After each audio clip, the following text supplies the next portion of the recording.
In other news, the Bristol part of the Mount Hope Bay is off limits for quahogging this week after about 10 million gallons of only partially treated wastewater spilled out of a treatment plant in Fall River. Thankfully, state and city officials in both Rhode Island and Massachusetts say there shouldn't be any long-term or lingering issues, but they're hoping the message gets to anyone seeking to dig up some clams. So how exactly did this happen? Well, officials in Fall River answered those questions today.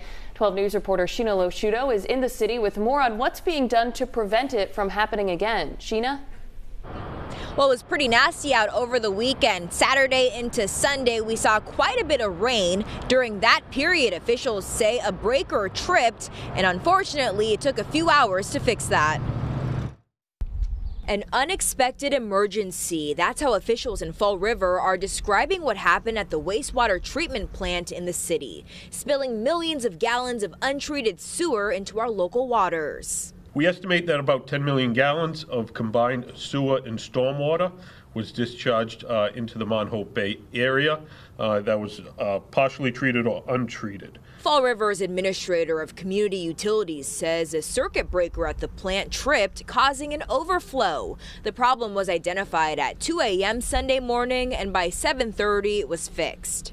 At this time, we've spoken with regulatory agency DEP, and they do not feel that there has been any violations.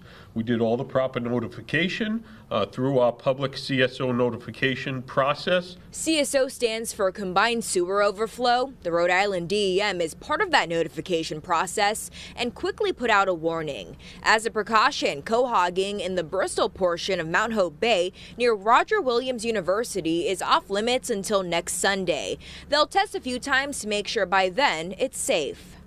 And it will remain closed for the next 7 days. That way, no clams that could potentially be contaminated will be dug up and then go into the food system.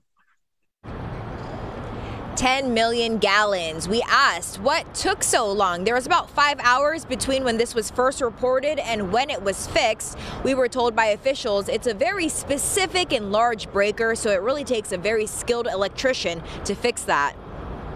And Sheena, did they say what happens from here?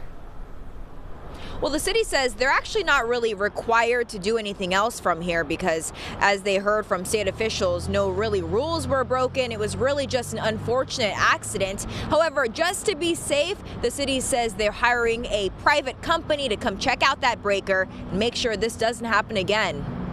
All right, our Sheena Losciuto live in Fall River. Sheena, thank you.